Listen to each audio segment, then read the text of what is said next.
Sur les réseaux sociaux, on a souvent l'impression que tout le monde a une vie de rêve. Voyage, couple parfait, maison, voiture, job stable et un corps qui en jette. Et toi, tu te retrouves là à regarder ton feed en pensant mais pourquoi ma vie n'est pas aussi cool que ça ? C'est vrai que sur mon compte, on pourrait croire aussi que j'ai une vie géniale. Mais en réalité, c'est tellement facile de se cacher derrière les apparences. Ce qu'on te montre, c'est peut-être 10% de ta vraie vie. Et évidemment, on choisit toujours les moments les plus cool. Je n'ai pas une vie nulle, loin de là, mais pas extraordinaire non plus. Les réseaux sociaux sont remplis de gens qui réussissent, mais la réalité est bien plus complexe que ça. Je me souviens de tous ces moments pas si lointains que ça dans ma vie, où je me sentais vraiment bloquée, tandis que les autres, eux, ils arrivaient à décrocher leur premier CDI, à avoir des enfants, à s'installer chez eux, à être en couple ou bien même mariés, tandis que moi, je me demandais toujours ce que j'allais faire après ma période de CDD. Tout ce qui est un peu moche, qui fait mal, qui n'est pas instagrammable, on le garde pour soi. Mais à une époque, j'ai eu beaucoup de mal avec ça, parce qu'on dirait que tout le monde semble avancer, pendant que toi, tu traînes, tu te sens comme en retard. J'ai enchaîné de longues études en graphisme en espérant me construire un avenir solide, mais au final, j'ai surtout cumulé des CDD sans jamais réussir à décrocher un vrai poste dans mon domaine. Pendant que les autres avançaient, trouvaient un CDI, achetaient un appart ou construisaient leur vie, moi je galérais encore à chercher ma place sans jamais y arriver. Et puis c'est assez drôle comment on se compare toujours à ceux qui semblent réussir, et plus tu compares, et plus tu te sens minable. Je me disais souvent que j'allais jamais y arriver, et ça, personne ne le montre sur les réseaux sociaux. Personne ne te dit que derrière la photo parfaite, il y a eu des galères ou des moments de doute. Je n'avais pas les clés pour sortir de cette spirale. Je me sentais coincée dans cette alternance, une année d'études, une année de CDD, des périodes de chômage par-ci par-là, sans vraiment savoir si mes efforts allaient payer. Et c'était vraiment pas facile.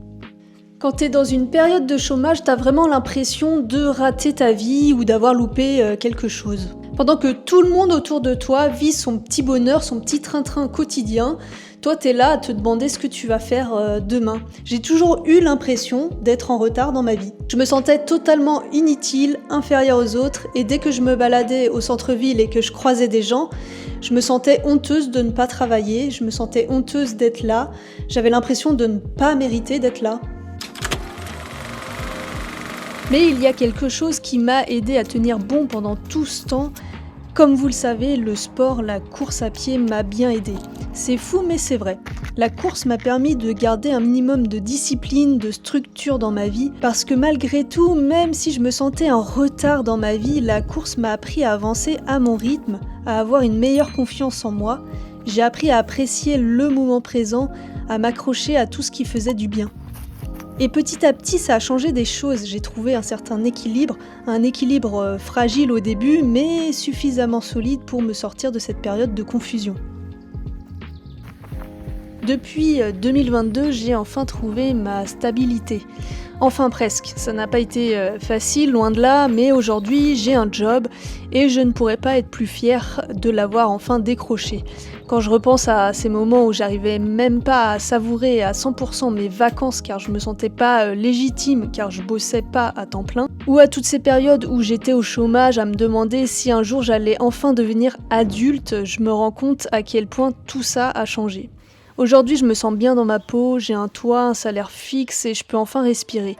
Je suis actuellement en train de réaliser mes rêves et même si c'est pas toujours spectaculaire, même si ce n'est pas aussi glorieux que ce que l'on voit sur les réseaux sociaux, je suis fière de mon parcours. Alors si toi aussi tu traverses une période où tu sembles perdu, tu vois tout le monde avancer sauf toi, sache que ça va changer. Peut-être que ce sera pas demain, peut-être que ce sera pas dans un mois, mais ça va venir. Il faut juste être patient, continuer à avancer, même si ça semble difficile. Et surtout, arrête de te comparer aux autres. Chacun avance à son propre rythme, et crois-moi, ce n'est pas parce que tu te sens perdu ou en retard que tu es le seul dans cette situation. D'ailleurs, il y a quelque chose que je dois vous avouer, quelque chose dont j'ai toujours honte et qui, en ce moment même, est un énorme échec pour moi. c'est le presque autonome.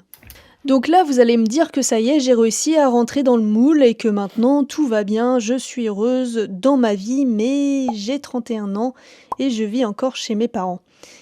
Oui, et pourtant c'est pas l'envie de partir qui manque, bien au contraire. Et c'était pas du tout prévu que je reste aussi longtemps chez mes parents, et pourtant c'est ma réalité. Quand je vois des vidéos de personnes qui se disent « Oh là là, j'ai 25 ans et je vis encore chez mes parents », eh bien regardez cette vidéo et là vous pouvez vous dire qu'on peut difficilement me battre. Car dépasser la trentaine et vivre encore chez ses parents, c'est, comment dire, la honte absolue. Et croyez-moi, j'ai beaucoup de choses à dire sur ce sujet. Si je vous parle de tout ça aujourd'hui, c'est pour vous donner peut-être un côté rassurant. Peut-être qu'il y a quelqu'un qui va tomber sur cette vidéo-là et qui va dire « Ah ok, je suis pas le seul ». Ou alors il va dire « Ah ok, il y a pire que moi ». Et c'est ok. Sur Internet, on met toujours le côté positif, mais en vrai, dans la vraie vie, certes, il y a des bons moments, mais aussi des côtés négatifs. Et ça, vraiment, j'ai l'impression que c'est un sujet tabou. Donc si vous êtes dans la même situation que moi, ou si vous avez un autre complexe dans votre vie, j'espère vous donner un petit côté rassurant. Parce qu'on est beaucoup à passer par des moments un peu nuls dans notre vie, et c'est important d'en parler car peut-être qu'il y a des gens qui sont comme vous, en fait. Donc si ça vous intéresse que je parle de ma vie non voulue de Tanguy, dites-moi en commentaire si vous voulez une vidéo sur ce sujet.